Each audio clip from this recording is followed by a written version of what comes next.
पांडुरंगा करू प्रथम नमन दुसरे चरण संतांची ज्यांची कृपादाने कथेचा विस्तारो बाबाजी सद्गुरु दास तुका जयाची केलिया स्मरण होय सकल विद्यांचे अधिकरण तेची बंधू श्रीचरण श्री गुरूंचे ते नमस्कारोनी आता ब्रह्मानंदम परम सुखदम केवलम ज्ञानमूर्ति द्वंद्वातीतं गगन सदृशं तत्त्वमस्यादिलक्षणम् एकं नित्यविमलमचलं सर्वधी साक्षीभूतं भावातीतं त्रिगुणरहितं सद्गुरु तन्नमामि मस्तकहि पायावि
शेवट तो भला माझा बहु गोड झाला आलो निजाच्या माहिरा भेटी रखुमाईच्या वरा आलो निजाच्या माहिरा भेटी रखुमाईच्या वरा। परत ऐक, शेवट भला कशाने झाला तर आलो निजाच्या माहेरा भगवंताच्या चरणकमला जवळ ज्यावेळेला जीव त्या ठिकाणी विसावा घेतो, विसावतो, थांबतो, शरणांगती पत्कारतो किंवा त्या ठिकाणी जीवाचा त्या प्रवास भगवंताच्या चरणकमला जवळ पूर्ण होतो। यामुळे शेवट तो भला माझा, कारण आलो निजाच्या माहेरा भेटी रखुमाईच्या वरा। परमात्म्याच्या भेटीनं परिहार झाला अवघा दुःखाचा मागच्या सगळ्या दुःखाचा परिहार। सगळ्या दुःखावरती त्या ठिकाणी पाणी, सगळ्या दुःख परिहार म्हणजे आपण काय म्हणतो त्याला रुपया नारळ दिला। सगळ्या दुःखाचं त्या ठिकाणी निवारण झालं। जे जे काही कष्ट झालेले आहेत, जे काही दुःख झालेलं आहे ते सगळं दुःख आता चित्तामध्ये राहिलेलं नाही, त्याचा परिहार झाला। त्याचं कारण आलो निजाच्या भगवंताच्या शरणांगतीमध्ये, भगवंताच्या सानिध्यामध्ये आणि भगवंताच्या प्राप्तीने।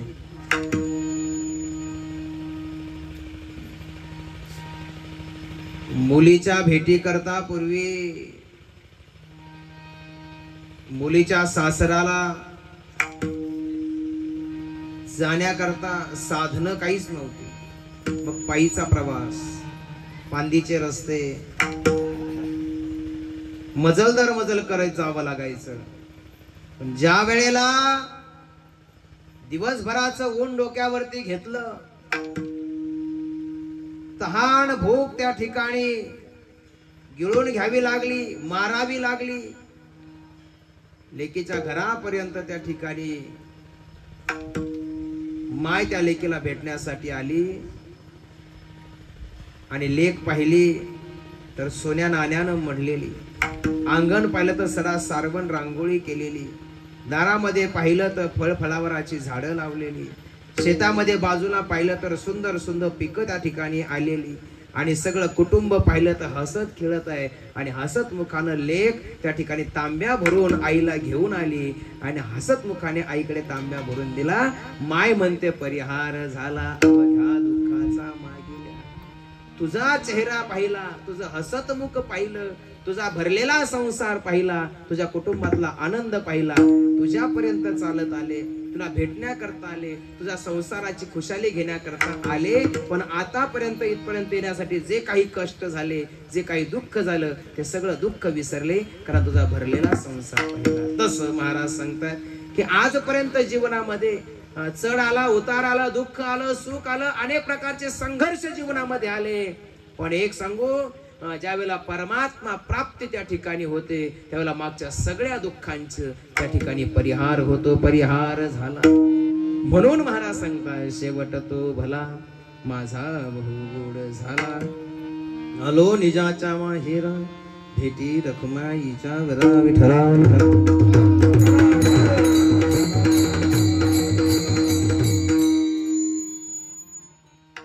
परमश्रद्धेय, परम आदरणीय स्वर्गीय साईनाथ भाऊ वाघ, साईनाथ अंबादास वाघ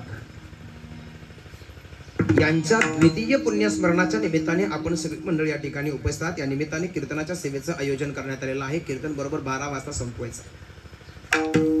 10 ते 12 कीर्तनाचा वेळ आहे. कीर्तन सुरू करायला उशीर झालेला याची मला जाणीव आहे, परंतु संपवायला वेळ करणार नाही याची आपण चिंता करू नका.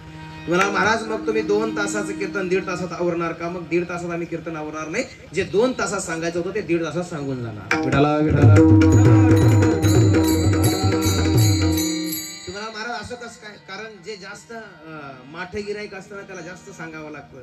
जे हुशार गिराईक असतं त्याला थोडं सांगावं लागतं. समजदार को इशारा काफी होता है. त्याला फक्त इशारा केला तरी सगळं कळतं. आपल्याकडं 1 तास बाकी आहे. त्यामुळे शहाण्या माणसांना फार सांगत शिकवत बसण्याची गरज नाही. समोर बसलेले सगळे श्रोते अतिशय ज्ञाते आहेत, सुज्ञ आहेत, अभ्यासू आहेत. आपण सगळी मंडळी या ठिकाणी संप्रदायाच्या परंपरेमध्ये अनेक ज्येष्ठ श्रेष्ठ ज्ञानवंत गुणवंत अशा वक्त्यांचं आणि साधू संतांचं त्या ठिकाणी श्रवण केलेलं आहे. आपण ज्ञाते श्रोते आहात. कीर्तनासाठी साथ करण्याकरता मृदंगावरती हरिभक्तपरायण आमचे कृष्णाजी महाराज आहेत. हार्मोनियमवरती आदरणीय हरिभक्तपरायण साळुंके महाराज आहेत. अतिशय सुंदर ज्यांनी चाल गायली आणि आम्ही गेली 15-20 वर्षापासून जे माझ्या सोबत त्या ठिकाणी खंबीरपणे उभे आहेत असे श्रीधरजी गोंडे मामा आहेत. त्यांचे बंधू संजयजी गोंडे मामा आहेत. शेजारी ऋषिकेशजी महाराज आहेत. बाजूला आमचे आदरणीय हरिभक्तपरायण काळे महाराज आहेत. त्यांच्या बाजूला बिडवे महाराज, त्यांच्या बाजूला जावळे महाराज. आमचे विनेकरी बाबाचं काय ना, म्हासार बाबा. हे आता हे सगळं असं तुम्ही आम्ही खेळीमेळी गदारवळी आनंद. आमचे शेळके महाराज आहेत बाबा, म्हासारच महाराज. बाबांचं काय नाव आहे? बिडवे महाराज. ऋषिकेश महाराज 7 दिवस त्यांनी त्या ठिकाणी आपल्याला कथेकरता मृदुंगाचे साथ दिले, अतिशय गोड हात वाजवण्याकरता. हे दोघं एकाच नाण्याच्या 2 बाजू आहेत. यांनी 1 दिवस कथेला हजेरी लावली आणि आज कीर्तनासाठी सुंदर साथ देण्याकरता आजची ही देखील हजेरी त्यांनी लावली. आमचे आदरणीय हरिभक्तपरायण, आमचं 2 वर्षापासूनचा संबंध आहे आध्यात्मिक, परंतु नाव रात्री विचारलं मी आता विसरलो. आमचे आदरणीय हरिभक्तपरायण ऋषिकेश महाराज भासार, बाजूला आमचे पोपटबाजी महाराज भासार. आपण सगळी मंडळी आमचे दररोजचे 7 दिवसाचे आपण सगळे 5-6 दिवसाचे श्रोते. या कुटुंबातील आमचे किशोर भाऊ आठरे, ते पुण्याहून 5-7 दिवस 8 दिवस काढून या कथेकरता आपल्या बहिणी करता या बहिणीच्या कुटुंबामध्ये हा कार्यक्रम या ठिकाणी सगळा आयोजित करायचा याकरता ते या ठिकाणी आवर्जून उपस्थित राहतात. आणि असणाऱ्या आदरणीय आमच्या वैशालीताई, त्यांच्या कन्या प्रतीक्षाताई संदीप भवार, पूजाताई आणि त्यांचा प्रशांत, या परिवारावरती 2 वर्षापूर्वी जो काही प्रसंग ओढावला तो या परिवाराचा आधारस्तंभ घेऊन गेला. या प्रसंगानं या परिवाराला त्या ठिकाणी जरी पोरगं केलं तरी सुद्धा या जगतामध्ये तुम्ही आणि मी किती दिवस टिकणार आहोत, किती दिवस राहणार आहोत, निश्चित महाराज आपल्या सगळ्यांना एक दिवस जायचं आणि आपल्या सगळ्यांच्या दरम्यान कोण ना कोण फरक होणार आहे. परंतु आपण नव्हतो तेव्हा सुद्धा या जगतामध्ये हे जगत सांभाळण्याकरता जी इस्टेट आपल्याकडे आली, ही इस्टेट सांभाळण्याकरता, या इस्टेटीला वारस देण्याकरता, किंवा या आपल्या परिवारामध्ये आपण जिथे जन्माला आलो तो परिवार आपल्या जन्माच्या अगोदर सुद्धा कोणीतरी सांभाळला. आपण असताना सुद्धा कोणीतरी सांभाळतोय आणि आपण गेल्यानंतर सुद्धा कोणीतरी सांभाळणार आहे. तो जगताचा सांभाळणारा जगतनायक जगत भगवान परमात्मा हा आधार गेल्यानंतर सुद्धा या परिवाराला संपूर्ण समृद्धी आणि आधार दिल्याशिवाय परमात्मा राहणार नाही.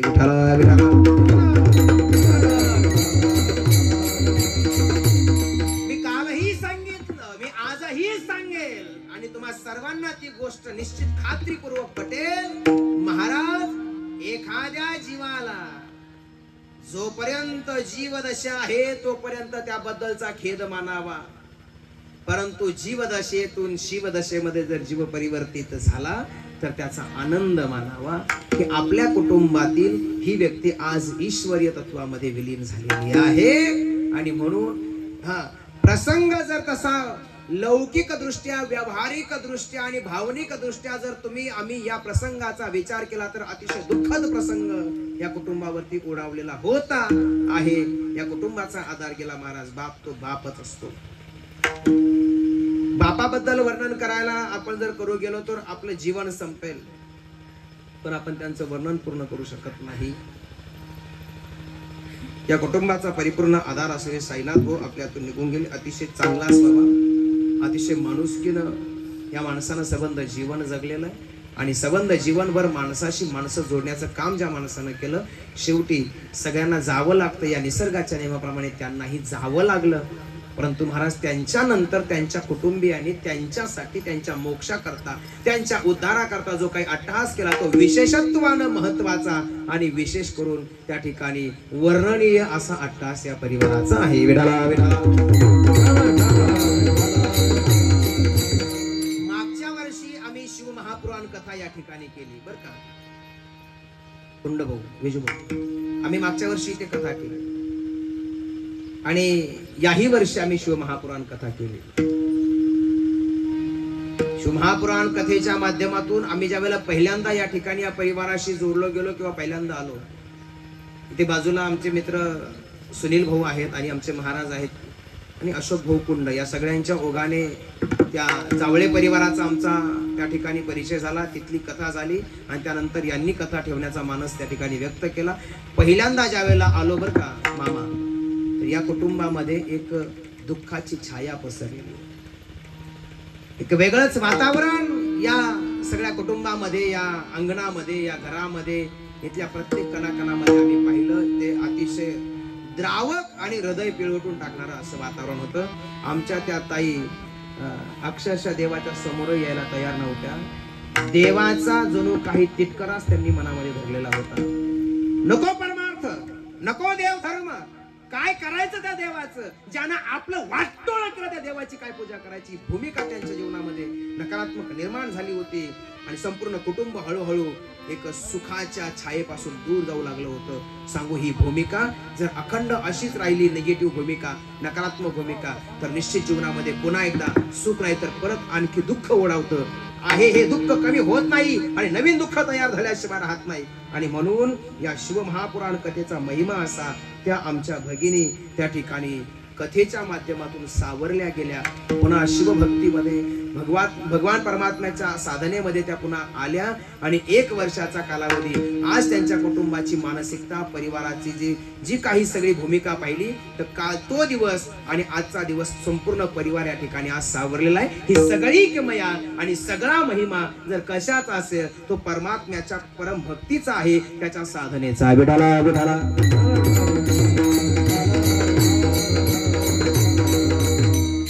आणि म्हणून आपल्यातून निघून गेलेल्या जीवाला जीवदशेपेक्षा आज शिवदशा प्राप्त होते. परमात्म तत्वामध्ये तो जीव विलीन होतो.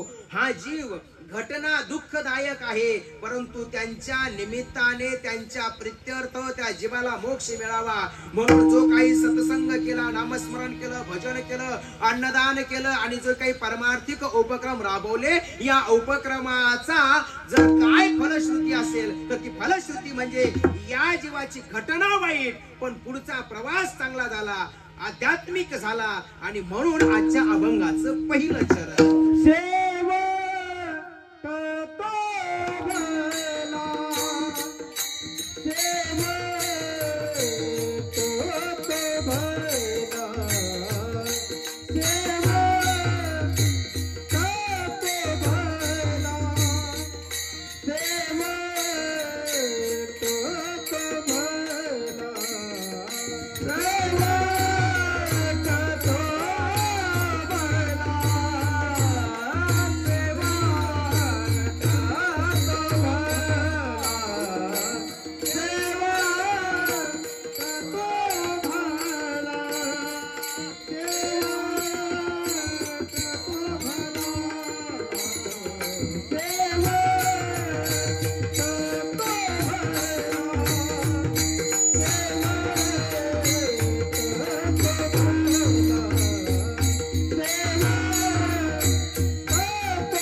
शेवट तो भला माझा बहु महाराज आज द्वितीय पुण्यस्मरण आहे, दुसरं पुण्यस्मरण. या पुण्यस्मरणाच्या निमित्ताने झालेल्या दुःखाला पुन्हा एकदा गिरवायचं नाही बरं. बापाचं पुण्यस्मरण दुसरं आहे, पुन्हा बाप सांगत बसायचं नाही आणि या दुःखाला आणखी मोठं करायचं. या परिवाराला आणखी दुःखाची भावना निर्माण होईल अशा पद्धतीची कीर्तन सेवा होता कामा नये. आता वेळ आहे या परिवाराला आध्यात्मिक विचार प्रवाहाकडे घेऊन जाण्याची. या परिवारात आध्यात्मिक व्रत वैकल्य, आध्यात्मिक सेवा आणि ईश्वरीय भक्ती या कुटुंबात येण्याची आणि या भक्तीच्या जोरावर या जीवाला ईश्वरत्व प्राप्त व्हावं, परब्रह्म पद प्राप्त व्हावं. या कुटुंबाला आध्यात्मिक विचार प्रवाहामध्ये येऊन संपूर्ण समृद्धी प्राप्त करण्याच्या दृष्टिकोनातून या परिवाराच्या दुःखाची वजाबाकी करण्याकरता आजचं कीर्तन असावं असा माझा सरळ हेतू आहे. विठाला मामा, हा मुद्दा बरोबर आहे. जीवनामध्ये दुःख तुमच्या, माझ्या, आपल्या सर्वांच्या येतात. विजूभाऊ बरोबर. महाराज ईश्वर दुःख येत राहतील, परंतु त्या दुःखाला किती काळ अंतःकरणामध्ये ठेवून त्याला पुन्हा पुन्हा गिरवायचा हा प्रश्न आहे. हा चिंतनाचा विषय. महाराज तुमच्या माझ्या जीवनामध्ये भगवंताने सुखाचे प्रसंग अनेक दिलेत. त्या सुखाच्या प्रसंगाला आम्ही जास्त काळ गिरवत नाहीत, परंतु दुःखाचा प्रसंग आम्ही सोडायला तयार होत नाहीत. आमच्या आध्यात्मिक प्रक्रियेनं, आध्यात्मिक विचार प्रवाहानं आम्हाला सांगितलं, दुःखाच्या प्रसंगाचा आणि दुःखाच्या काळाचा जास्त वेळ चिंतन न करावं आणि सुखाच्या काळाचं चिंतन अखंड करावं आणि ते करण्याकरता परमात्म्याला आपल्या हृदयामध्ये धारण करावं आणि या कुटुंबामध्ये परमार्थ यावा, भक्ती यावी आणि ती वृद्धिंगत व्हावी. या अनुषंगाने या कुटुंबाचा परिपूर्ण त्या ठिकाणी सर्व दृष्टिकोनातून विकास व्हावा. जो आध्यात्मिक दृष्टिकोनातून असेल, जो लौकिक दृष्टिकोन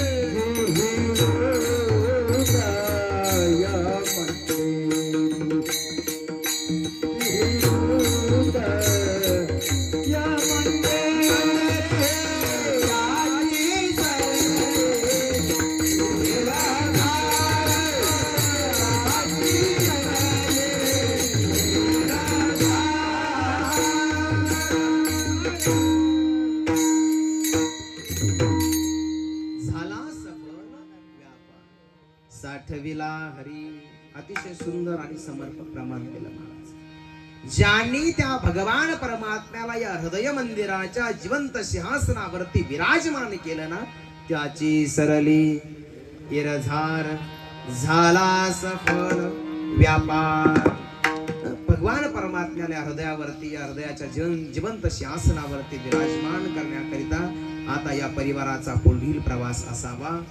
आणि म्हणून साईनाथ भाऊंच्या योगे, त्यांच्या निमित्तानं जर आपण हा सगळा अट्टहास करत असाल तर निश्चित ते आज ज्या ठिकाणी असतील, ज्या योनीत, ज्या खाणीत, ज्या ठिकाणी, ज्या अवस्थेत असतील, त्याही ठिकाणी त्यांना संपूर्ण सुख या सगळ्या पुण्यकर्माच्या माध्यमातून प्राप्त होईल आणि त्या पुण्यकर्माच्या माध्यमातून त्यांना सुख प्राप्त झालं म्हणून पितृलोकातून, पितृ अवस्थेतून ते या परिवाराला आशीर्वाद देतील. त्या योगे या परिवाराचं, या कुटुंबाचं कल्याण झाल्याशिवाय राहणार नाही. जगद्गुरु तुकोबाराय वर्णन करतात की तुका म्हणे, कल्याण इच्छिती तया कुळा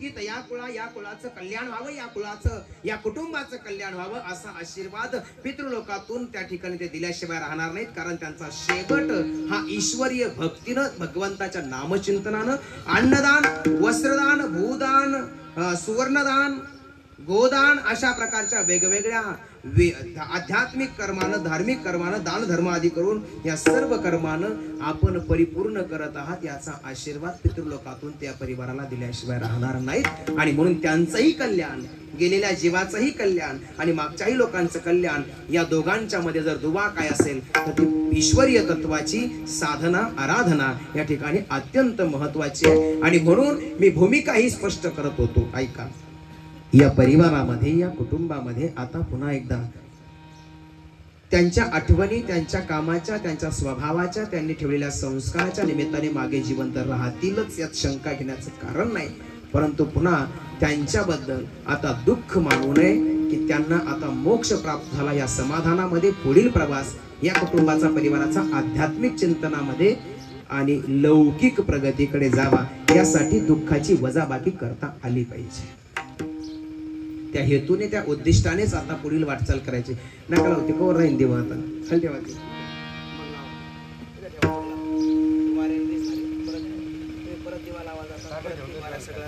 विसरू आणि मग सगळ्याचं लक्ष केंद्रित झालेलं पुन्हा डिस्टर्ब होऊन जातं. राहू दे देवा, राहू दे, राहू दे, काही गरज नाही, राहू दे.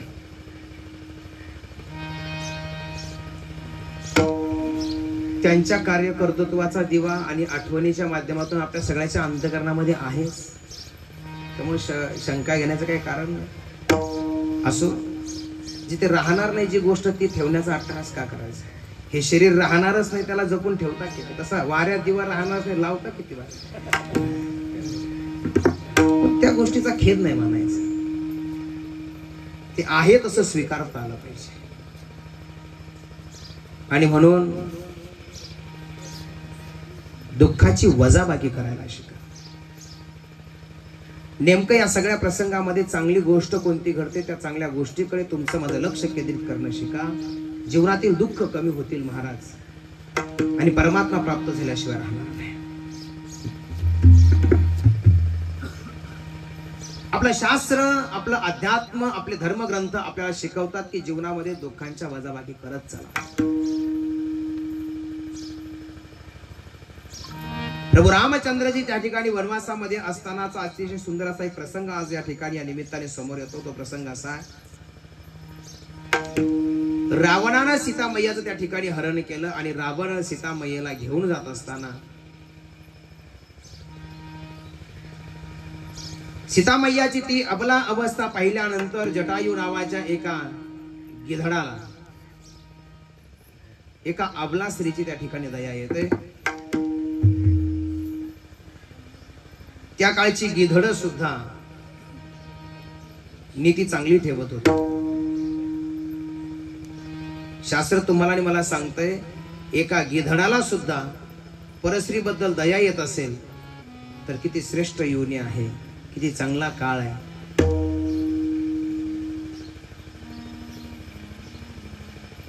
आणि म्हणून सीतामय्याला रावणाच्या तावडीमधून सोडवावं, दुःखातून दूर करावं. निश्चित हा परपुरुष कोण्यातरी परस्त्रीची त्या ठिकाणी अपहरण करताना दिसतोय. म्हणून जटायू त्या ठिकाणी समोर येतो, सीतामय्याला पाहिलेला आहे.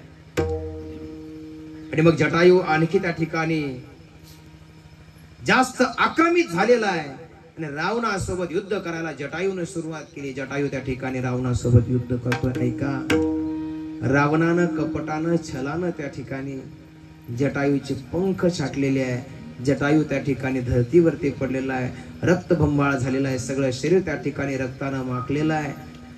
हे राम, हे राम, हे राम करत करत जटायू त्या ठिकाणी भूमीवरती पडलेला आहे, शेवटचे श्वास मोजतोय. प्रभू रामचंद्र त्या रस्त्याने येतात आणि पुढे जटायूला पाहतात. राम नामाचा जप करताना कोण दिसतोय, कोण बिवळतोय आणि अतिशय यातनेनं भरलेला कंठ, यातनेनं भरलेला स्वर त्या ठिकाणी प्रभू रामचंद्राच्या कानावरती पडला. प्रभू रामचंद्र त्या ठिकाणी समोर येतात आणि समोर येताच प्रभू रामचंद्रजी जटायूची अवस्था पाहतात आणि डोक्यावर हात फिरवतात. जटायू काका, ही तुमची अवस्था कोणी केली? प्रभू, या रस्त्याने रावण सीतामैयाला घेऊन चाललेला आहे. इथून पुढे या पुढच्या दिशेला तो लंकेकडे चाललेला आहे. रावणाने सीतामैयाचं अपहरण केलेलं आहे. त्याचा प्रतिघात करण्यासाठी, त्याचा विरोध करण्यासाठी, सीतामैयाची सोडवणूक करण्यासाठी मी त्याच्या सोबत त्या ठिकाणी युद्ध केलं. परंतु शेवटी कपटी रावण तो कपटीच आहे आणि त्याने शेवटी घातानं कपटानं माझा त्या ठिकाणी घात करून माझे पंख त्या ठिकाणी छाटलेले आहेत. प्रभू, मैयाला तुम्ही वाचवा. काका, स्वतःचा प्राण धोक्यात घालून आपण सीतामैयाची त्या ठिकाणी रक्षण करण्यासाठी गेलात ना काका? तुम्ही धन्य आहात. तुमचे ऋण या जन्मात मला नाही फेडता येणार. काका, तुमच्या चरणावरती मी नतमस्तक होतो. काका, तुम्ही धन्य आहात. काका, तुमचे मानावे तरी कसे उपकार आणि आभार. प्रभू, तुमच्या कार्यामध्ये कार्य करण्याचा मला त्या ठिकाणी जो काही प्रसंग येतो त्या ठिकाणी प्राण देण्याची वेळ आली तरी चालेल. हे भाग्य कोणाच्या नशिबात आहे? आभार कसले म्हणता प्रभू. काका, पूर्ववत तुम्हाला जसे ते करतो आणि चंद्र सूर्य आहे तोपर्यंत तुम्हाला जिवंत राहण्याचं वरदान देतो. बस, यापेक्षा वेगळं काय देऊ? प्रभू, तुम्ही पुन्हा वनात येणार नाही. प्रभू, तुम्ही पुन्हा वनात येणार नाहीत. पुन्हा रावण सीतामैयाचं हरण करणार नाही आणि सीतामैयाला वाचवण्यासाठी रावणासोबत युद्ध करून पुन्हा माझे पंख छाटले जाणार नाहीत. आणि आता जो माझा शेवटचा श्वास सोडण्याची वेळ येते त्यावेळेला तुमच्या मांडीवरती माझं डोकं आहे. आता पुन्हा अशी वेळ माझ्या मरणाला कधीच येणार नाही. असं मरण मला आयुष्यात कधीच मिळणार नाही. हा सुंदर प्रसंग आलाय तर तुमच्या मांडीवर मला प्राण सोडू द्या.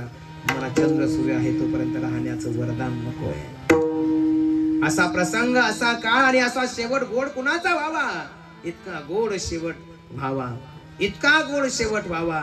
माझ्या जीवनातील सगळे दुःख या ठिकाणी संपत आहेत. सगळी दुःख त्या ठिकाणी मी विसरतोय. त्याचं कारण माझा शेवट तुमच्या चरणाजवळ होतोय, अभंगाच्या दुसऱ्या चरणात. आलो निजाच्या माहेरा, आलो निजाच्या माहेरा, आलो निजाच्या माहेरा, आलो निजाच्या माहेरा, आलो निजाच्या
जीवनामध्ये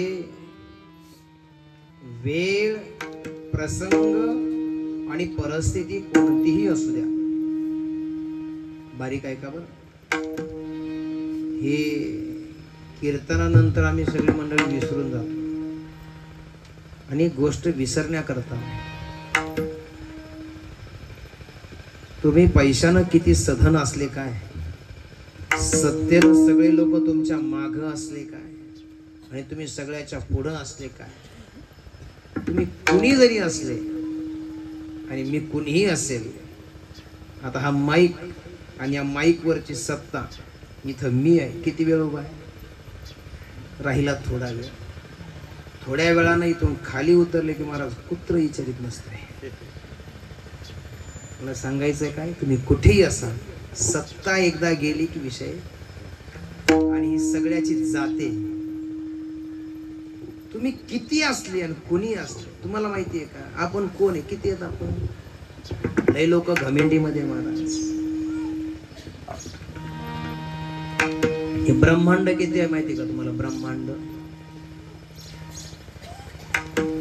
या ब्रह्मांडामध्ये या पृथ्वी सारख्या पृथ्व्या किती आहेत माहिती का तुम्हाला?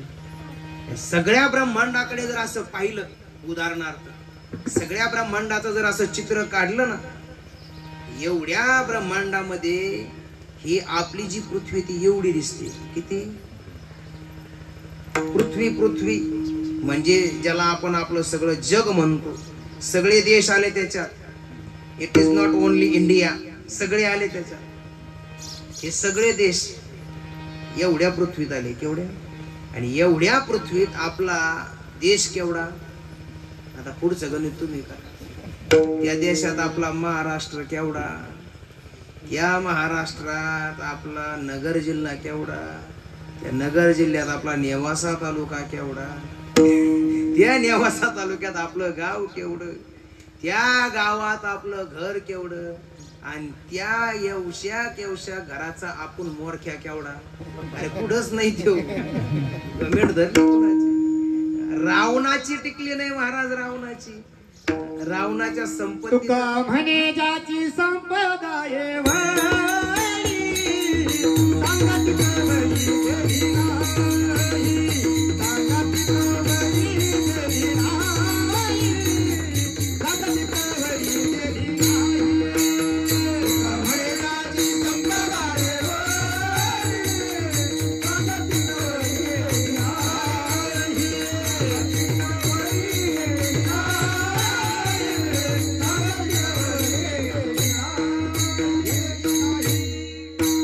नाही,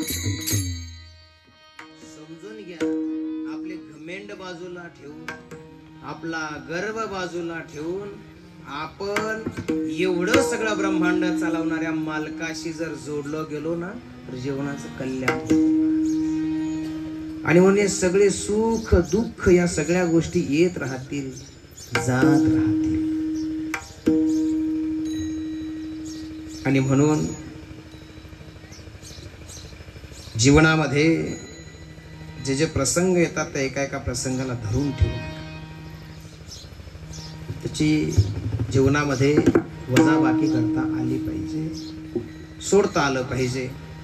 आणि म्हणून एकदा सत्ता संपत्ती सगळं गेलं की आपण कोणी नाही होत. म्हणून स्वतःच्या अंतःकरणामध्ये जी काही आपल्या घमेंड आहे ती सगळी सोडून देऊन जो काही आनंद जीवनाचा सुगंध परी दरवरावा, ये बात है. आनंद जीवनाचा सुगंध परी दरवरावा, आनंद जीवनाचा सुगंध परी दरवरावा, आनंद जीवनाचा सुगंध परी दरवरावा.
सारे प्रवासी.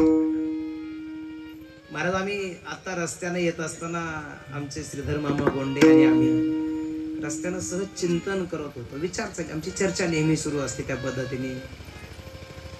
जी जुनी गाणी होती त्या गाण्यांमध्ये सुद्धा काही अर्थ होता. तुझ में रब दिखता है यारा मैं क्या करूं. परमात्मा तुम्हाला कशातही पाहता आला पाहिजे. तुमची बुद्धी एकदा परमात्म्याच्या चिंतनामध्ये एकदा रमली ना तुम्हाला कशातही परमात्मा दिसतो. तुम्हाला तो बघता आला पाहिजे. येणाऱ्या तुमच्या हातातल्या लक्ष्मीमध्ये तुम्हाला परमात्मा दिसतो. आणि कुणाला तरी तुम्ही 2 रुपये देताना काही लोक शिव्या देऊ देऊ पैसे देतात. कामगाराचे सुद्धा. मला तर एक जण सकाळी म्हणे त्याच्या इथं काम केल्यावर पैसेच पुरत नाही महाराज. आजच सकाळचा विषय. मी म्हणलं का हो. लय किटकिट करून देतो महाराज. आपण कुणाला 2 रुपये देत असताना त्यानं आपल्यासाठी काहीतरी काम केलंय. त्याचं काहीतरी कल्याण होण्याकरता 2 रुपये कामाला यावेत असा आशीर्वाद देऊन आपण ती लक्ष्मी दिली तर निश्चित तुमच्या माझ्या जीवनात समृद्धी आल्याशिवाय राहणार. काही माणसं जर एक तर त्याच्याकडं खुरपायलाच कुणी जात नाही. 2-4-6 महिन्यातून जर कधी बाया खुरपायला गेल्या ना त्या बायांच्या मागे तसाच उभा राहा. बाया जर म्हणले ना पाणी प्यायला बसायचं होतं ते कळशी घेऊन त्यांच्या मागे जातो. पाथावर पाणी. इतके हलकट महाराज. काही लोक लय हलकट.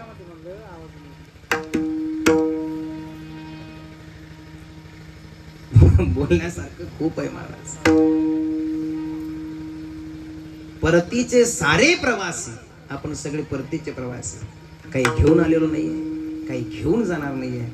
आणि आपलं काही नव्हतं पण जी जमीन आज आपल्या नावावर आहे ती काल कोणाच्या तरी नावावर होती आणि उद्या कोणाच्या तरी नावावर होणार आहे. आपण निमित्ताला मधले मध्ये आपल्या नावावर तात्पुरती आहे महाराज. त्या जमिनीत आपल्याला ज्यावेळेस जाळलं. आज सकाळीच आमचा सकाळी उठल्याबरोबर माझा आणि आमच्या आईचा आमचा दोघांचा संवाद चाललेला होता. XYZ एक ठिकाणी एका पाहुण्याच्या ठिकाणी एक म्हातारी वारली आमची. आणि म्हातारीला जाऊन अजून 1 महिना झालेला नाही.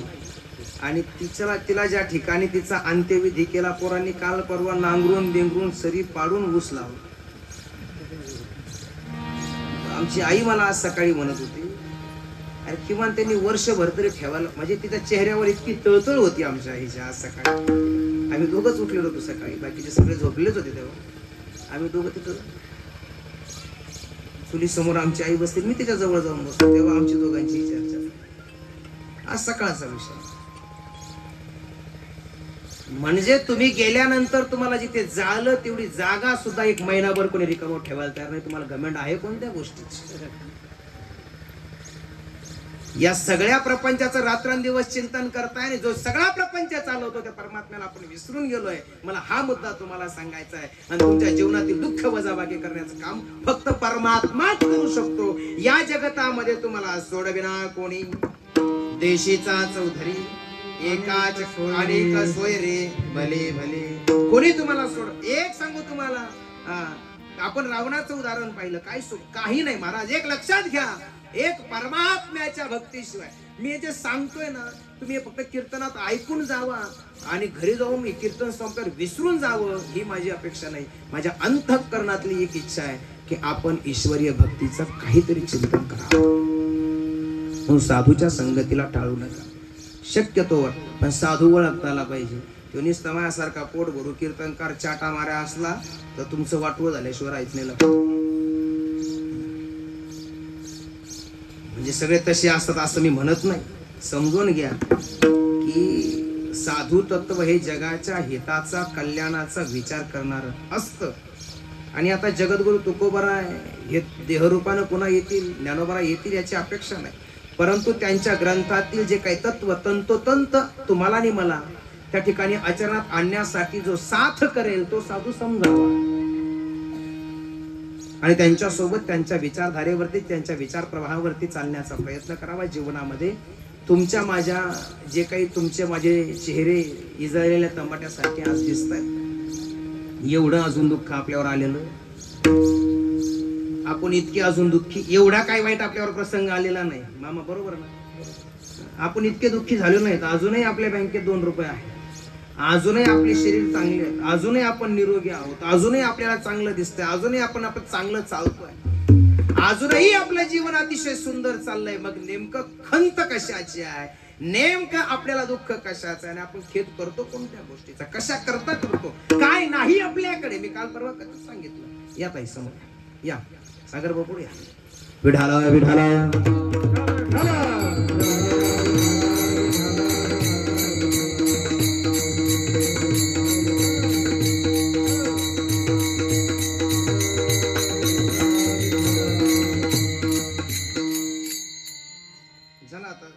ज्ञानदेव तुकारामची वेळ आली. विठोबा रखुमाई जय जय.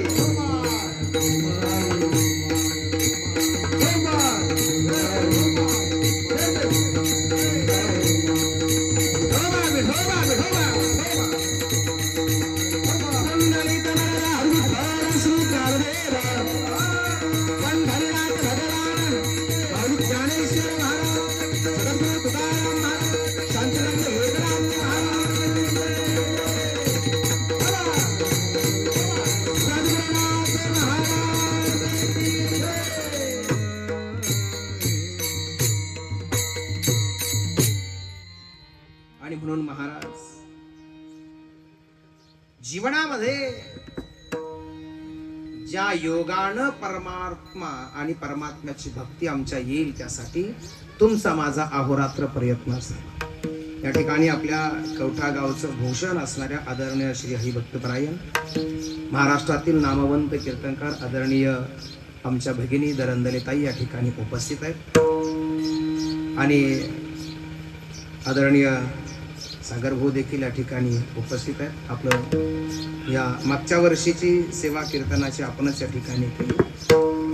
आपल्या चरणी आम्ही दंडवत प्रणाम करतो, नतमस्तक होतो आणि आपण पुढे राहिलेले 5 मिनिटं माझ्याकडे आहेत. निश्चित मी तुम्हाला सांगितल्याप्रमाणे कीर्तन किती वाजता सुरू द्या, संपेल 12 वाजता, यात तुम्ही चिंता करण्याचं काही कारण नाही. आणि म्हणून जीवनामध्ये तुमच्या माझ्या एवढी दुःख अजून आलेली नाहीत की आपण सगळं काही सोडून द्यावं, आणि जीवनामध्ये एवढी घमेंड करण्याची काही गरज नाही. आपल्यापेक्षा भले भले गेले, त्यांचं काही झालं नाही, म्हणजे जीवनात घमेंड करण्याची गरज नाही, आणि जीवनामध्ये दुःख मानण्याचं कारण नाही. अजून एवढं दुःख आपल्यावरती आलेलं. ज्ञानोबरायांच्या झोळीमध्ये या लोकांनी शेण टाकलं, पण ज्ञानोबराय दुःखी कधी झाले नाही. ज्ञानोबरायांना त्या ठिकाणी मांडे भाजण्याकरता साधं खापर मिळू दिलं नाही. जरा बारीक चिंतन करा, आपण कुठे आहोत.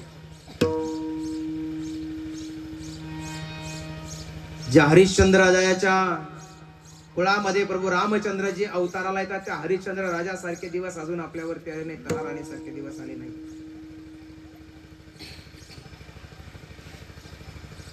स्वप्नामध्ये राज्य दान केलेलं आहे,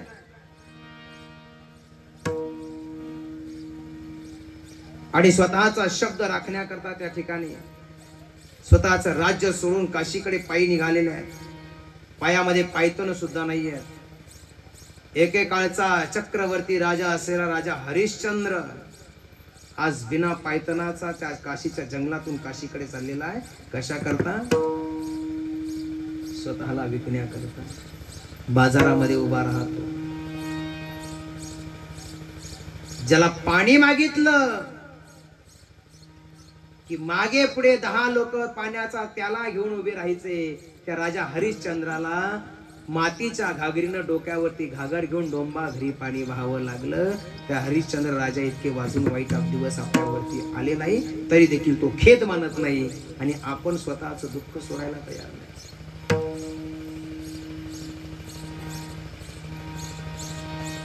काशीच्या बाजारामध्ये उभं राहिल्यानंतर राजा हरिश्चंद्रानं आपल्या 5 वर्षाच्या लेकराला सांगितलं, बाळा डोक्याला गवत बांधून घे, आपण विक्री करता उभे राहिलो ना आहोत. दुपारची वेळ झाली, 12-1 वाजले, रखरखत ऊन आहे, चैत्राचे दिवस आहे, अजून एकही गिराईक कुणाला लागलेला नाही आहे. आणि तारा राणीकडे एका वेश्येची नजर पडली, आणि ते वेश्येनं तारा राणीला विकत घेतलं, हाताला धरलं आणि घेऊन निघालेली आहे. त्यावेळेला त्यावेळेला जो काही प्रसंग त्या ठिकाणी पाहिलेला आहे, कौशिक ब्राह्मण त्या ठिकाणी येतो आणि ब्राह्मणानं पाहिलं की अरे जी माझी अन्नदाता आहे, तिच्या घरी राजवाड्यात आम्ही भोजन करायचोय, तिला आज एक वेश्या घेऊन चाललेली आहे. त्या कौशिक ब्राह्मणानं समोर येऊन त्या वेश्येचे हात जोडलेले आहे. सांगितलं ही आमची अन्नदाता आहे. सांगितलं तारा राणी, अगं जिनं तुला विकत घेतलंय ना, ही एक वेश्या आहे आणि उद्यापासून वेश्या व्यवसायाकरता तुझा उपयोग केला जाईल. अगं तू आमची अन्नदाता आहे, पाहिजे ते द्यायला तयार आहे, परंतु आमच्या तारा राणीला सोडून दे. त्या कौशिक ब्राह्मणानं तिला घेतलेला आहे. कौशिक ब्राह्मणाच्या सोबत तारा राणी जाते आणि 5 वर्षाचा मुलगा पाठीमागे आपल्या वडिलांना म्हणतो, बाबा मला आई सोबत जायचं. रोहिदासाला बाबा म्हणतात, बाळा तुला नाही रे जाता येणार, आपण विक्रीसाठी उभे राहिलो. बाळा तुला नाही जाता येणार, तुझी आई आज विकली गेलेली आहे आणि आपणही विक्री करता उभे आहोत. रोहिदासा तुला नाही जाता येणार. त्यावेळेला तो रोहिदास म्हणतो, बाबा मी आई सोबत नाही जात, आई सोबत जात नाही, फक्त एकदा आईला मिठी मारायची, आईच्या पाया पडायचंय, आईला भेटायचंय. बाबा एकदा फक्त आईकडे जाऊ द्या, मी नाही जाणार. हा सगळा संवाद काशीच्या बाजारातील लोक पाहत होते आणि त्यांनी कौशिक ब्राह्मणाचे हात जोडले. बाबा काका या रोहिदासाला सोबत घेऊन जाता हो, आज 5 वर्षाचं लेकरू आहे, काय भावना असेल. राजवैभवात ज्या लेकराचा जन्म झाला ना, त्या लेकरावरती ही वेळ यावी की आपल्या आईला एकदा मिठी मारण्याची सुद्धा त्याला स्वातंत्र्य नसावं. यापेक्षा वाईट वेळ काय असेल. इतके वाईट दिवस अजून आपल्यावरती नाही आले. ह्याच्या राजानं सत्यवादी जीवन जगण्यासाठी सर्वस्व पणाला लावलं. शेवटी त्या राजाला स्वतःच्या मुलाचा अंत्यविधी करता येत नाही. यापेक्षा वाईट दिवस काय असेल. मला जास्त कथाभाग सांगायचा नाही, तुम्ही जाणते आणि सुज्ञ श्रोते आहात. मायबाप मला या कथेचा, या कथाभागाचा मतित अर्थ सांगायचा, भाव सांगायचा आहे. मायबाप अजून एवढं दुःख आपल्या जीवनात आलेलं नाही, मग चिंता करता कोणत्या गोष्टीची. आणि रावणा इतके आपण श्रीमंत नाही, मग घमेंड करता कोणत्या गोष्टीची. सांगू तुम्हाला, तुमच्या माझ्या जीवनामध्ये संपूर्ण परिपूर्ण आनंद देण्याचं काम जर जो कोण करत असेल, तो जगाचा नायक भगवान परमात्मा आहे. अजूनही आम्ही बाह्य रंगाच्या या लौकिक दुनियेच्या आणि माईक दुनियेमध्ये फसलेलो आहोत, बुडलेलो आहोत, शेती इतके खाली गेलेलो आहोत. अजूनही सावध व्हावं, त्या परमात्म्याला शरण जावं. सर्व दुःखाचा परिहार केल्याशिवाय राहणार नाही. जगद्गुरु तुकोबराय सांगतात, माझ्या जीवन गोड झालं, माझ्या सगळ्या दुःखाचा परिहार झाला त्या भगवंताच्या शरणागतीने झाला.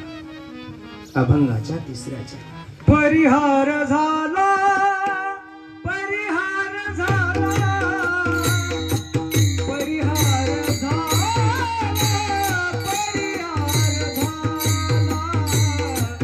परिहार झाला,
अभंग आणि अभंगाचा भाव याला अनुसरून तितकीच पोषक चाल म्हणणं खऱ्या अर्थानं हे त्या अभंगाचं वैभव आहे, त्या गायकीचं वैभव आहे.